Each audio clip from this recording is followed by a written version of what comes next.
नमस्ते बच्चों, आज के कक्षा के लिए आप सबको स्वागत।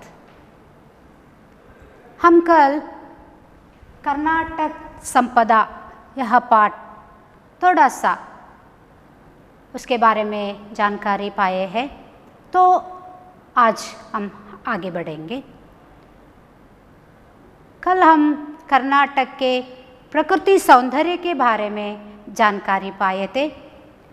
उसके बाद कर्नाटक के जो बड़े बड़े संस्थाएं हैं उनके बारे में भी हम थोड़ा कुछ जानकारियाँ पाए थे।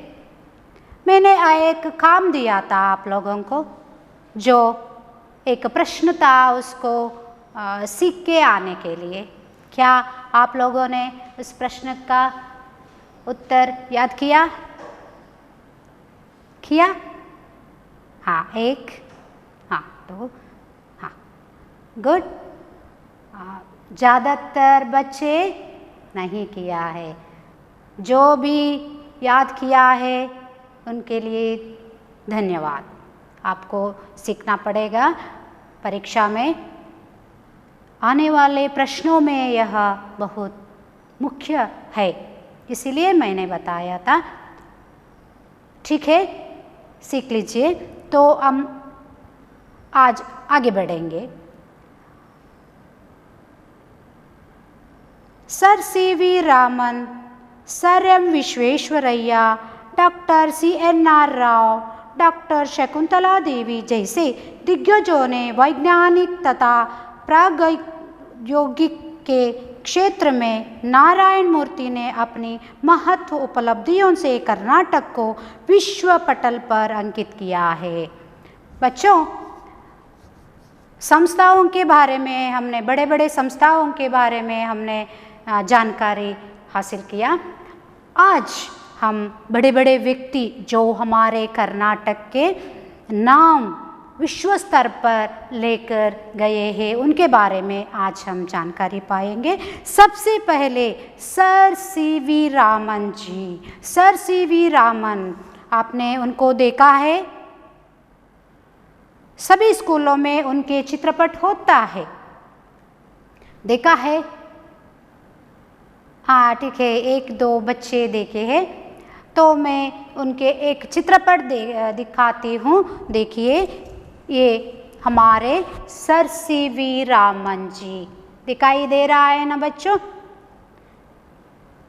ये हमारे लिए बहुत गर्व के व्यक्ति है। ये भौतिकी शास्त्र के विज्ञानी है। कन्नड़ में बोलते हैं भौतशास्त्र। इन्होंने जो काम किया है भौतशास्त्र में, उसके लिए उनको नोबेल पुरस्कार भी दिया गया है। ಭೌತಶಾಸ್ತ್ರದಲ್ಲಿ ಬೆಳಕಿನ ವಕ್ರೀಭವನ ಅನ್ನುವಂತಹ ಒಂದು ಕಾನ್ಸೆಪ್ಟ್ ಮೇಲೆ ಕೆಲಸ ಮಾಡಿದಂಥ ಅಮೋಘವಾದಂಥ ಕೆಲಸ ಮಾಡಿದ್ರು. ಹಾಗಾಗಿ ಇವರಿಗೆ ನೊಬೆಲ್ ಪ್ರಶಸ್ತಿ ಸಿಗ್ತದೆ. ನಾವು ವಿಜ್ಞಾನವನ್ನು ಓದುವಾಗ ಇದರ ಬಗ್ಗೆ ಅಧ್ಯಯನ ಮಾಡ್ತೇವೆ. उसके बाद आते हैं सर एम. विश्वेश्वरैया। आप लोगों को पता होगा, सबको पता है, हमारे गर्व महसूस करने वाले, हम जो गर्व से बोलते हैं, इंजीनियरों के डे नाम से भी उनके याद करते हैं, वे है सर एम. विश्वेश्वरैया। विश्वेश्वरैया एक बड़े इंजीनियर है।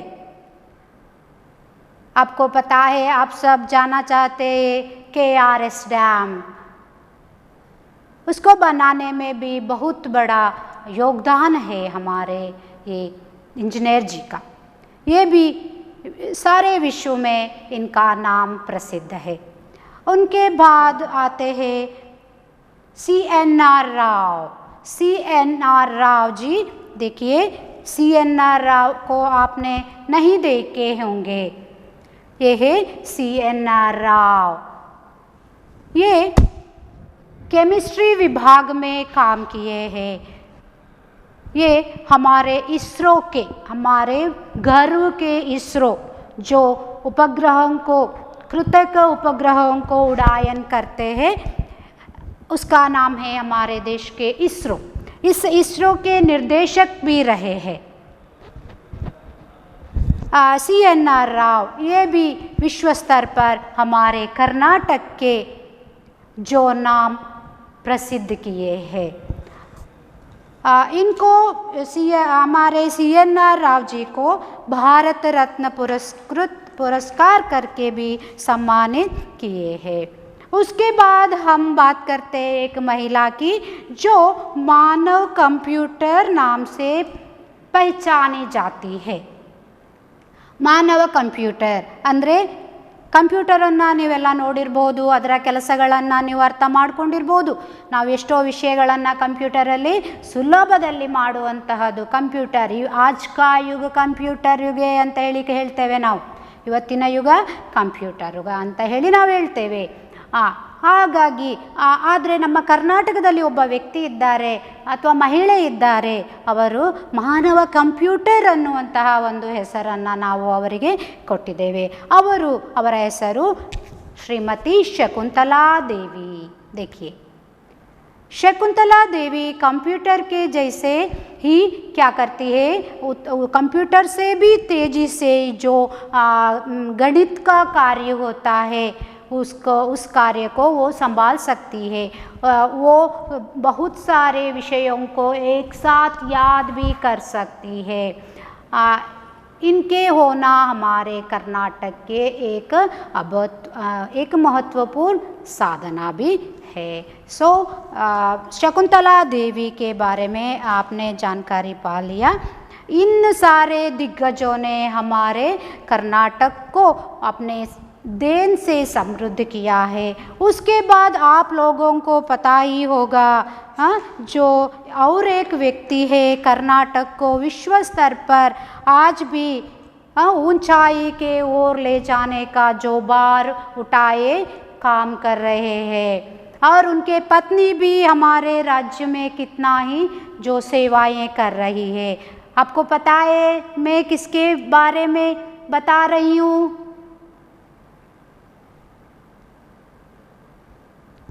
ठीक है, नहीं पता है ना, पता होना चाहिए।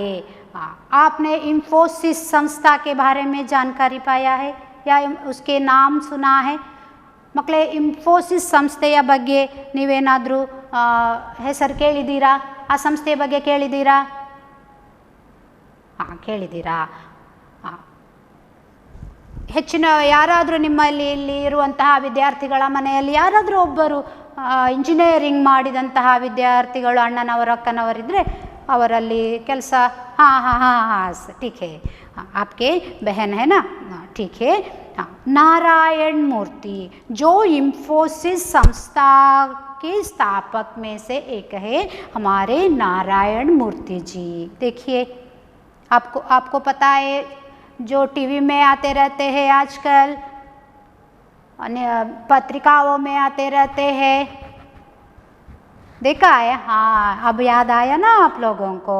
ये है हमारे इंफोसिस के संस्थापक जी है नारायण मूर्ति जी।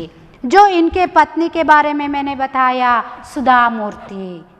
हाँ, हमारे लाइब्रेरी के लिए छोटे छोटे किताबें दिए हैं। हाँ ठीक है, देखा है ना आपने लाइब्रेरी में? हाँ, बहुत सारे स्कूलों के लिए ये क्या करती है, छोटी छोटी किताबें इंफोसिस फाउंडेशन के नाम पर दिए हैं।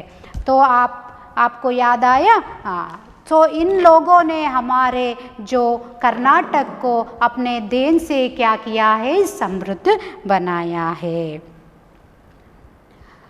विश्व स्तर पर अंकित किया है। ನ್ಯಾಷನಲ್ ಲೆವೆಲ್, ನಾವಿಗೆ ಇಂಟರ್ನ್ಯಾಷನಲ್ ಲೆವೆಲ್ ಇಂಟರ್ನ್ಯಾಷನಲ್ ಲೆವೆಲಲ್ಲಿ ಇವರು ನಮ್ಮ ದೇಶವನ್ನು ಏನು ಮಾಡಿದ್ದಾರೆ, ನಮ್ಮ ರಾಜ್ಯವನ್ನು ಕೊಂಡೋಗಿದ್ದಾರೆ. ನಮ್ಮ ಬೆಂಗಳೂರಿನ ಹೆಸರನ್ನು ಯಾರು ಕೇಳಿದರೂ ಕೂಡ ಪರಿಚಯ ಇದೆ ಎನ್ನುವ ಮಟ್ಟಿಗೆ ಏನು ಮಾಡ್ತಾ ಇದ್ದಾರೆ, ಇವರೆಲ್ಲರೂ ದುಡಿತಾ ಇದ್ದಾರೆ. सन 2013 में डॉक्टर CNR राव को सर्वोच्च पुरस्कार भारत रत्न प्राप्त हुआ. 2013ರಲ್ಲಿ CNR ರಾವ್ಗೆ ಅವರ ಅತ್ಯುನ್ನತ ಕೆಲಸಕ್ಕೋಸ್ಕರ 2013 ಭಾರತ ರತ್ನ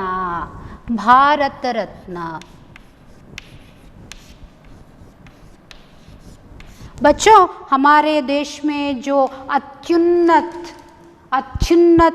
जो उपाधि है ये ಭಾರತ ರತ್ನ ಅತ್ಯಂತ ಸರ್ವೋಚ್ಚವಾದಂತಹ ಒಂದು ಪ್ರಶಸ್ತಿ. ಇದು ನಮ್ಮ ದೇಶದ ನಾಗರಿಕರಿಗೆ ಕೊಡಲ್ಪಡುವಂತಹ ಒಂದು ಪ್ರಶಸ್ತಿ ಇದು. ಇದನ್ನು ಸಹ ನಮ್ಮ CNR ರಾವ್ ಅವರಿಗೆ ಕೊಟ್ಟು ಏನು ಮಾಡಿದ್ದಾರೆ, ಸನ್ಮಾನ ಮಾಡಿದ್ದಾರೆ.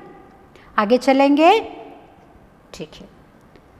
यहाँ सोना, तांबा, लोहा आदि कई प्रकार की उपयोगी धातुएं मिलती है। धातु मीन्स ಮೆಟಲ್ಸ್ ಅಥವಾ ಖನಿಜಗಳು. ಇಲ್ಲಿ ಚಿನ್ನ ಸಿಗ್ತದೆ. ಚಿನ್ನದ ಗಣಿ ಅಂದ ಕೂಡಲೇ ನಮಗೆ ಯಾವ ನೆನಪಾಗ್ತದೆ? ಆಟಿಕೆ, ಕೋಲಾರ. ಚಿನ್ನದ ಗಣಿ ಕೋಲಾರದ ಚಿನ್ನದ ಗಣಿ. ಸೊ ಇಲ್ಲಿ ನಮಗೆ सोना मिलता है, यहाँ सोना मिलता है, ತಾಮ್ರ, ಲೋಹ ಕಬ್ಬಿಣದ ಅದಿರು ಎಲ್ಲಿ ಸಿಗ್ತದೆ ಹೇಳಿ? ಕುದುರೆಮುಖದಲ್ಲಿ. ಆದರೆ ಈಗ ಸ್ವಲ್ಪ ಬಂದಾಗಿದೆ ಅಲ್ವಾ? ಸೊ ಕುದುರೆಮುಖದಲ್ಲಿ ಹಾಗೂ ಇನ್ನೂ ಇತರೆ ಪ್ರದೇಶಗಳಲ್ಲಿ ಸಿಗ್ತದೆ. ಇನ್ನೂ ಮುಂತಾದ ಉಪಯೋಗಕರವಾದಂತಹ ಖನಿಜಗಳು ನಮ್ಮ ಈ ಕರ್ನಾಟಕದ ನೆಲದಲ್ಲಿ ಸಿಗ್ತದೆ. ಭದ್ರಾವತಿ में कागज, लोहे और इस्पात के कई कारखाने हैं.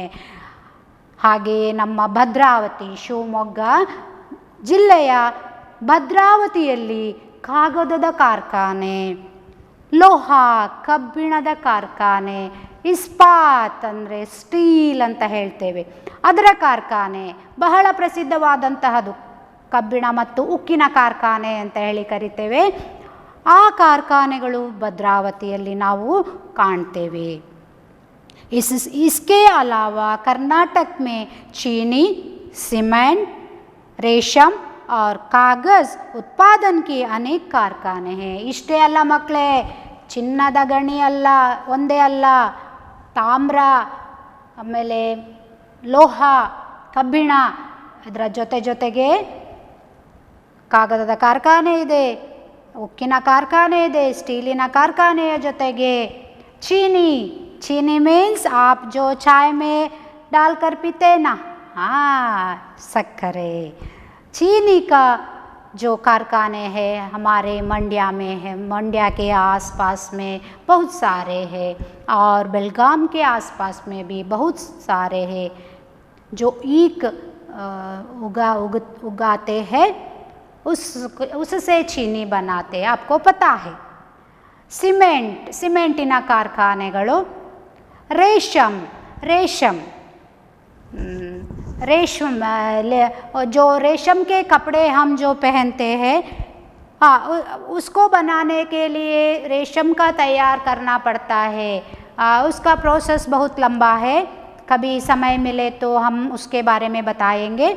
तो रेशम के जो उत्पादन करते हैं ಮಿಲ್ ಅಂತ ಹೇಳ್ತೇವೆ, ರೇಷ್ಮೆಯ ಮಿಲ್ಲು, ರೇಷ್ಮೆ ಬಟ್ಟೆಗಳನ್ನು ಉತ್ಪಾದನೆ ಮಾಡುವಂತಹ ಮಿಲ್ಲುಗಳು ಕೂಡ ನಮ್ಮ ಕರ್ನಾಟಕದಲ್ಲಿ ಏನಾಗ್ತೇವೆ, ನಾವು ಕಾಣ್ತೇವೆ, ಹಾಗೆ ಉತ್ಪಾದನೆ ಆಗ್ತದೆ.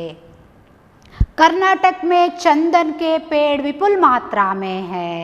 ಕರ್ನಾಟಕದಲ್ಲಿ ಚಂದನದ ಮರಗಳು, ಚಂದನ್ ಮಕ್ಕಳೇ, ಚಂದನ್ ಅಂತ ಹೇಳುವಂತಹದ್ದು ಈಗಿನ ಕಾಲದಲ್ಲಿ ಹೆಸರು ಕೂಡ ಇದೆ. ಚಂದನ ಅಂತ ಹೇಳಿದರೆ ನಾವು ಕೇಳ್ತೇವೆ ಶ್ರೀಗಂಧ, ಶ್ರೀಗಂಧ, ಚಂದನ ಅಂತ ಹೇಳಿ ಇರ್ತದೆ. ಆ ಚಂದನದ ಮರಗಳು ಅತ್ಯಂತ ಬೆಲೆ ಬಾಳುವಂತಹ ಮರಗಳದು. ಅಂತಹ ಮರಗಳನ್ನು ನಮ್ಮ ಕರ್ನಾಟಕದ ನೆಲದಲ್ಲಿ ನಾವು ನೋಡಲಿಕ್ಕೆ ಸಿಗ್ತದೆ. ಅಥವಾ ಇಲ್ಲಿ ಅದು ವಿಪುಲ್ ಮಾತ್ರಾಮೆ ಅಂದರೆ ತುಂಬ, ಎಲ್ಲಿ ನೋಡಿದರೂ ಅಲ್ಲಿ ಸಿಗುವಷ್ಟು ನಮಗೆ ಏನಿದೆ ಇದೆ. इसलिए कर्नाटक को ಚಂದನ್ ಕಾ ಆಗರ್ कहते हैं. ಆದ್ದರಿಂದ ಕರ್ನಾಟಕವನ್ನು ಏನಂತ ಕರಿತೇವೆ? ಚಂದನದ ಆಗರ. ಚಂದನದ ನೋಡಿ, ಡಾಕ್ಟರ್ ರಾಜ್ಕುಮಾರ್ ಅವರು ಕನ್ನಡ ಚಿತ್ರರಂಗದ ಮೇರು ನಟ. ಡಾಕ್ಟರ್ ರಾಜ್ಕುಮಾರ್ ಅವರು ನಿಮಗೆ ಅವರ ಹಾಡನ್ನು ಕೇಳಿರ್ಬೋದು, ಅವರ ಸಿನಿಮಾವನ್ನು ಎಲ್ಲಾದರೂ ಆಲಿಸಿರಬಹುದು. ಗಂಧದ ಗುಡಿ, ಈ ಚಂದನದ ಗಂಧದ ಮರಗಳ ಒಂದು ವಿಷಯಗಳ ಕುರಿತೇ ಅದನ್ನು ಚಿತ್ರೀಕರಿಸಿರುವಂತಹ ಒಂದು ಚಿತ್ರ. ಅಲ್ಲಿ ನಮ್ಮ ಕರ್ನಾಟಕವನ್ನು ಈ ಗಂಧದ ಗುಡಿ ಅಂತೇಳಿ ಹೊಗಳಿರುವಂತಹ ಹಾಡನ್ನು ಕೂಡ ನೀವು ಕೇಳಬಹುದು. ಹಾಗಾಗಿ ನಮ್ಮ ಕರ್ನಾಟಕವನ್ನು ಚಂದನ್ ಕೆ ಆಗರ್ ಅಂತ ಕೂಡ ಕರೀತಾರೆ. ಆ ಚಂದನದಿಂದ ಏನು ಉಪಯೋಗ ಅಂತ ಹೇಳಿದರೆ, ಅದರಿಂದ ಸಾಬೂನನ್ನು ತಯಾರು ಮಾಡ್ತಾರೆ. ಸಾಬೂನ್ ಮೀನ್ಸ್ ಸೋಪ್. ಹಾಗೆ ಅದರಿಂದ ತೇಲ್, ಗಂಧದ ಎಣ್ಣೆಯನ್ನು ತಯಾರು ಮಾಡ್ತಾರೆ. ಹಾಗೆ ಅದರ ಕಲಾಕೃತಿಯನ್ನು, ಮಾನ್ಯುಮೆಂಟ್ಸ್, ಸ್ಟ್ಯಾಚ್ಯೂಸ್ ಅಥವಾ ಡೆಕೋರೇಷನ್ಗೆ ಆಗಿರುವಂತಹ ವಸ್ತುಗಳು, ಅಥವಾ ಕೆಲವು ವಿಶೇಷವಾದ ವ್ಯಕ್ತಿಗಳಿಗೆ ಉनको ಪಹನಾನೆ ಕೆ ಲಿಯೆ ಜೋ ಹಾರ ಹೋತಾ ಹೇ, ಗಂಧದ ಹಾರ ಅಂತ ಹೇಳಿ ಕರಿತೇವೆ. ಅದನ್ನು ಕೂಡ ಏನು ಮಾಡ್ತಾರೆ, ಈ ಗಂಧದ ಮರದಿಂದ ತಯಾರು ಮಾಡ್ತಾರೆ. ಮಕ್ಕಳೇ, ನಾನು ನಿಮಗೆ ಗಂಧ ಮತ್ತು ಚಂದನದ ಒಂದು ಪರಿಚಯ ಮಾಡಿಕೊಡ್ತೇನೆ. ಸಾಮಾನ್ಯವಾಗಿ ನಾವು ಹಿಂದೂಗಳ ಮನೆಯಲ್ಲಿ ದೇವರಿಗೆ ಏನು ಮಾಡ್ತೇವೆ, ಗಂಧವನ್ನು ನಾವು ಹಚ್ತೇವೆ. ಅದರ ನಂತರ ಅರಿಶಿನ ಕುಂಕುಮವನ್ನು ಕೂಡ ಹಚ್ತೇವೆ. ನೋಡಿರಬಹುದು, ಕೆಲವರು ದೇವಸ್ಥಾನಕ್ಕೆ ಹೋಗಿ ಬಂದವರು ಇಲ್ಲಿ ಒಂದು ಬಿಳಿಯ ಬಣ್ಣದ ಗಂಧವನ್ನು ಹಚ್ತಾರೆ. ठीक है, यहाँ लगाते हैं, यहाँ भी लगाते, वो गंध है. गंध मीन्स इसी प्रकार ये घर में ऐसे ऐसे ऐसे जो रगड़ के इस शेप में आया है. देखिए, हमारे जो स्किन के, हमारे जो चर्म के कलर हुआ है, यह है गंध.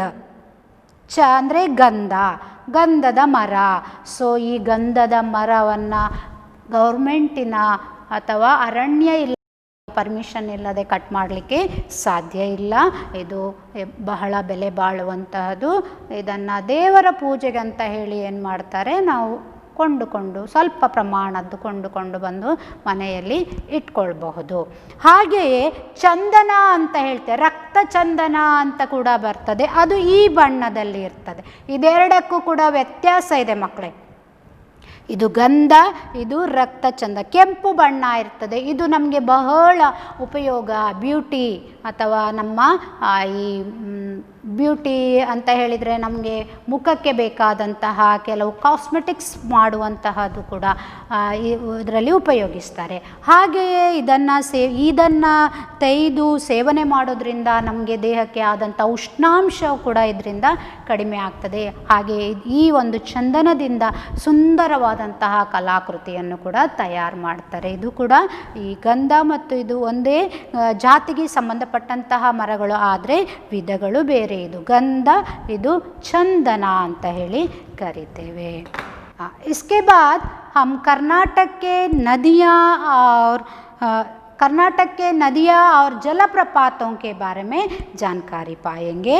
कर्नाटक में कावेरी, कृष्णा, ತುಂಗಭದ್ರಾ आदि अनेक नदियाँ बहती है. ನಿಮಗೆಲ್ಲರಿಗೂ ಗೊತ್ತಿದೆ, आप लोगों को पता है कर्नाटक में कावेरी बहुत बड़े जो नदी है, कावेरी नदी, कृष्णा नदी, ತುಂಗಭದ್ರಾ नदी. ये इसके अलावा ये तीन ही नहीं है, इसके अलावा बहुत सारे नदियाँ हमारे कर्नाटक में बहती है. इन नदियों पर बांध बनाया गए हैं. ಈ ಎಲ್ಲ ನದಿಗಳ ಮೇಲೆ ಬಾಂಧ್ ಅಂತ ಹೇಳಿದರೆ ಅಣೆಕಟ್ಟುಗಳನ್ನು ಕಟ್ಟಿದ್ದೇವೆ, ಹೌದಾ? ತುಂಗಭದ್ರಾ ನದಿಗೆ ಅಣೆಕಟ್ಟನ್ನು ಕಟ್ಟಿದ್ದೇವೆ, ಕೃಷ್ಣಾ ನದಿಗೆ ಅಣೆಕಟ್ಟನ್ನು ಕಟ್ಟಿದ್ದೇವೆ. ಹಾಗೆ ನಾವು ಕಾವೇರಿ ನದಿಗೆ ಮಂಡ್ಯದ ಬಳಿ KRS ಡ್ಯಾಮನ್ನು ಕಟ್ಟಿದ್ದೇವೆ. ಅಣೆಕಟ್ಟು ಕಟ್ಟೋದು ಯಾಕೆ ಹೇಳಿ ಮಕ್ಕಳೇ? ಹೌದು, ನೀರನ್ನು ಹರಿದು ಸಮುದ್ರಕ್ಕೆ ಹೋಗುವುದನ್ನು ತಡೆ ಹಿಡಿದು ಏನು ಮಾಡಲಿಕ್ಕೆ, ನಮಗೆ ಬೇಕಾದಷ್ಟು ಉಪಯೋಗ ಮಾಡಿಕೊಂಡು ಆ ಹರಿದು ವೇಸ್ಟಾಗಿ ಹೋಗುವ ನೀರನ್ನು ತಡೆ ಹಿಡಿದು ನಮ್ಮ ರೈತರಿಗಾಗಿರ್ಬೋದು, ಉಪಯೋಗಕ್ಕಾಗಿರಬಹುದು ನಾವು ಉಪಯೋಗಿಸ್ಕೊಳ್ಳಿಕ್ಕೆ. इनसे हजारों एकड़ ज़मीन सिंची जाती है. ಈ ಅಣೆಕಟ್ಟಿನ ನೀರಿನಿಂದ ಸಾವಿರಾರು ಎಕರೆ ಜಮೀನುಗಳಿಗೆ ನೀರನ್ನು ಹರಿಸುವುದು. ಸಿಂಚಾಯಿ ಅಂತ ಹೇಳಿದರೆ ನೀರನ್ನು ಸಣ್ಣ ಸಣ್ಣ ಕಾಲುವೆಗಳ ಮುಖಾಂತರ ಹರಿಸಿಬಿಟ್ಟು ಏನು ಮಾಡುವಂತಹದ್ದು, ಬೆಳೆಯನ್ನು ಬೆಳೆಯುವಂತಹದ್ದು. इनके अलावा इन नदियों के जलाशयों की सहायता से ऊर्जा उत्पादन केंद्र भी स्थापित किए गए हैं. ऊर्जा उत्पादन केंद्र, विद्युत शक्ति. ಇವತ್ತು ನಾವು ವಿದ್ಯುತ್ ಇಲ್ಲದೆ ಯಾವ ಕೆಲಸ ಕೂಡ ಆಗುವುದಿಲ್ಲ ಅನ್ನುವ ಮಟ್ಟಿಗೆ ವಿದ್ಯುತ್ತನ್ನು ಅವಲಂಬಿಸಿ ಬಿಟ್ಟಿದ್ದೇವೆ, ಹೌದಾ. सो ऊर्जा उत्पादन में भी पानी का उत्पादन करते. पानी के अलावा आजकल और अनेक मार्ग में भी हम ऊर्जा उत्पादन करते हैं, लेकिन हमारे कर्नाटक में ऊर्जा उत्पादन के एक प्रमुख केंद्र है जो जोग जलपात के, जोग प्रपात के जो पानी से बनते हैं. लिंगनमक्की ಡ್ಯಾಮ್, ಲಿಂಗನಮಕ್ಕಿ ಡ್ಯಾಮಿಂದ, ಜೋಗ ಜಲಪಾತದ ನೀರಿನಿಂದ ವಿದ್ಯುತ್ತನ್ನು ನಾವು ತಯಾರು ಮಾಡ್ತೇವೆ. ಹಾಗೆಯೇ ಅಂತಹ ವಿದ್ಯುತ್ ಕೇಂದ್ರಗಳನ್ನು ನಾವು ನೋಡುವ. ಈಗ ಜೋಗ್ ಫಾಲ್ಸ್, ಅಬ್ಬಿ ಜಲಪ್ರಪಾತ್, ಗೋಕಾಕ್ ಜಲಪ್ರಪಾತ್, ಶಿವನ ಸಮುದ್ರ ಅವರ ಆದಿ ಇನ್ನು ಮುಂತಾದಂತಹ ಜಲಪ್ರಪಾತಗಳನ್ನು ನಾವು ನೋಡಬಹುದು. हम नदियों को बांध जो बनाए, बांध से जो क्या उपयोग हुआ और जो बांधों के द्वारा ऊर्जा उत्पादन कैसे किया जाता है इसके बारे में जानकारी पा लिए है. और अब आगे चलेंगे. देखिए, प्रकृति सौंदर्य हुआ, बड़े बड़े संस्थाएं हुए और बड़े बड़े लोग, प्रसिद्ध लोग, महान लोग के बारे में हमने जानकारी पा लिया. उसके बाद जो कर्नाटक में है सोना तांबा जो निधियाँ बोलते हैं उनके बारे में, जो कारखानों के बारे में भी हमने जानकारी पा लिया. उसके बाद नदियों के बारे में भी जानकारी पा लिया. बच्चे, आप लोग केवल 3 ही नदियों के बारे में जानकारी मत पा लीजिए. आपको क्या करना चाहिए, घर में जाकर ढूंढना चाहिए और भी कौन कौन सी नदियाँ बहती है कन्नड़ में, कर्नाटक में, ठीक है. हाँ, और आपके जो आसपास के नदियाँ कौन कौन सी है इसके बारे में जानकारी पाकर वो नदियाँ कहाँ पैदा होती है, ಎಲ್ಲಿ ಜನ್ಮ ಪಡ್ಕೊಳ್ತದೆ ಅದರ ಬಗ್ಗೆ ತಿಳ್ಕೊಳ್ಳಿ. उसके बाद वो कहाँ किस समुद्र में जाकर मिलती है. कुछ नदियाँ अरबी समुद्र में जाकर मिलती है और कुछ नदियाँ बंगाल कोल्ली के ओर प्रस्थान करती है और कुछ नदियाँ क्या करती है और दूसरे छोटी बड़ी नदियों के साथ मिलकर अंत में कहाँ जाती है, समुद्र के पास ही जाती है. तो कौन कौन सी नदियाँ कहाँ कहाँ जाकर मिलती है, किस किस राज्य में बहती है, आप लोगों को इसके बारे में जानकारी अवश्य पाना चाहिए. पाएंगे ना? Very good. तो हम आगे चलेंगे. कर्नाटक राज्य की शिल्पकला अनोखी है, अनोखी.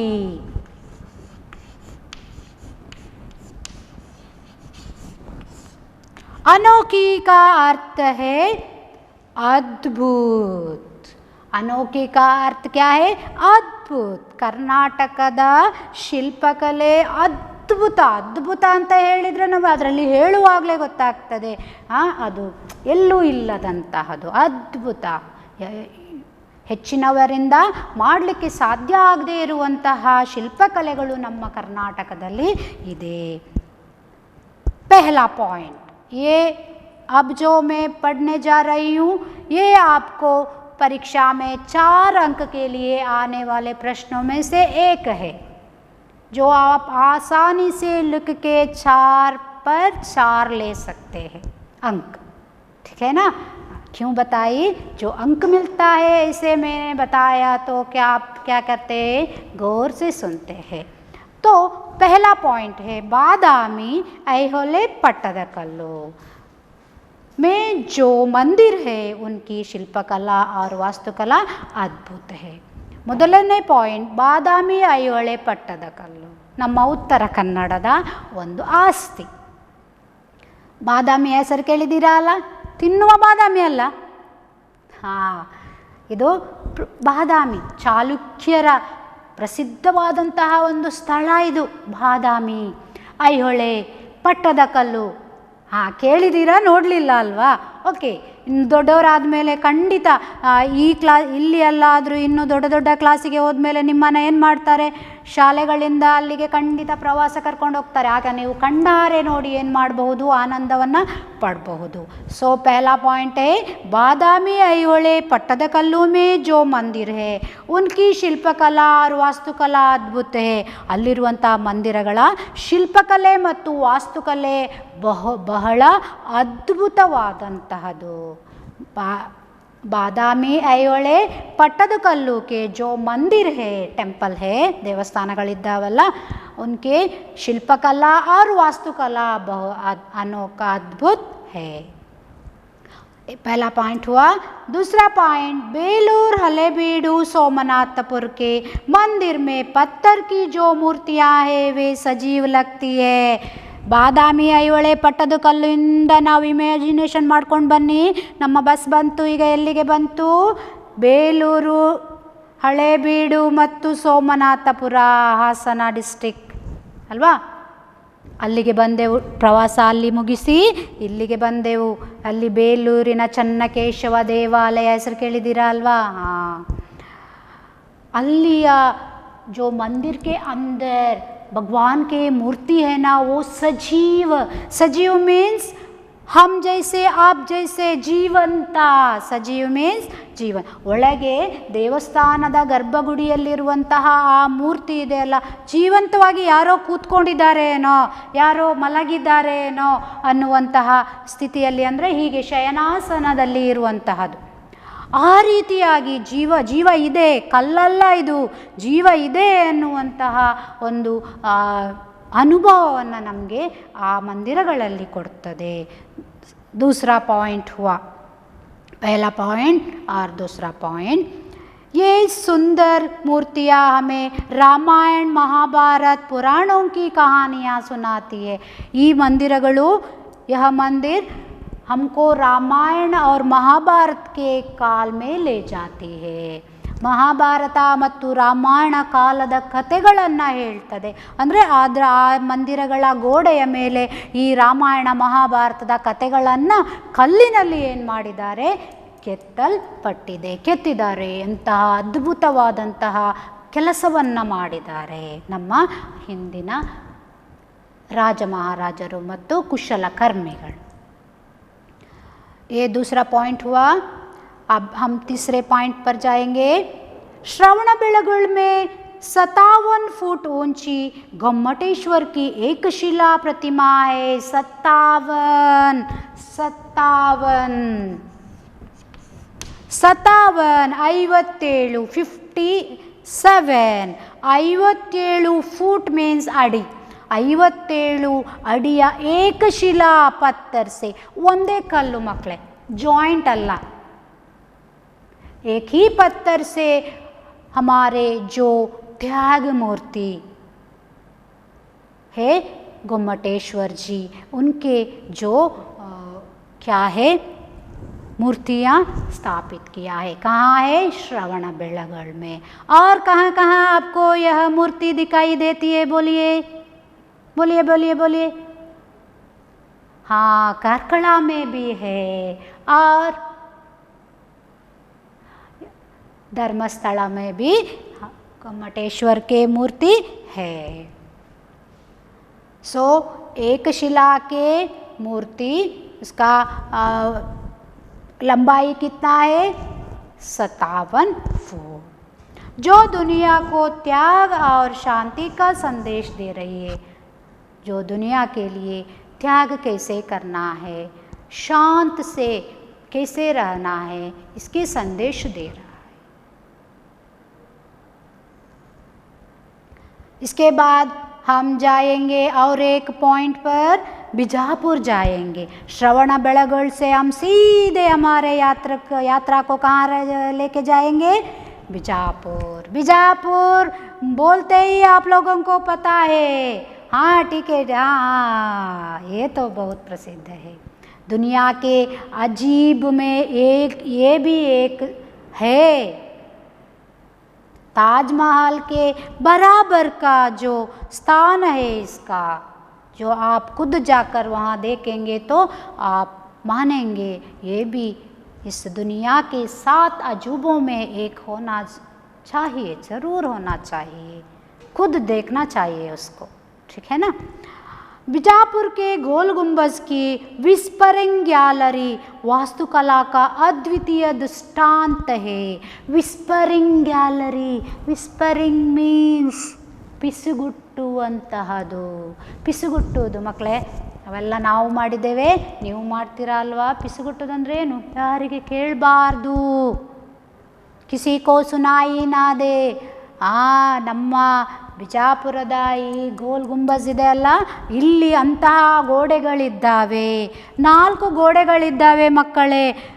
ನೀವು ಈ ಗೋಡೆಯಲ್ಲಿ ಹೀಗೆ ಮುಖ ಹಿಡಿದು ಸಣ್ಣದಾಗಿ ಧ್ವನಿ ಮಾಡಿ ಅಥವಾ ಯಾರನ್ನಾದರೂ ನೀವು ಕರೆದ್ರೆ, ಈ ಗೋಡೆಯಲ್ಲಿ ಕರೆದ್ರೆ, ಇದರ ಎದುರಿನ ಗೋಡೆ ಇದೆ ಅಲ್ಲ ಅಲ್ಲಿ, ಆ ಗೋಡೆಯಲ್ಲಿ ಯಾರಾದರೂ ಹೀಗೆ ಕಿವಿ ಕೊಟ್ಟು ಕೇಳ್ತಾ ಇದ್ದರೆ, ನೀವು ಇಲ್ಲಿ ಚಿಕ್ಕದಾಗಿ ಕರೆದಂತಹ ಅಥವಾ ಅವರ ಹೆಸರನ್ನು ಅಥವಾ ಏನಾದರೂ ಒಂದು ಸಣ್ಣ ಶಬ್ದ ಮಾಡಿದ್ದು ಅಲ್ಲಿ ಏನಾಗ್ತದೆ, ಅವರ ಕಿವಿಗೆ ಬೀಳ್ತದೆ.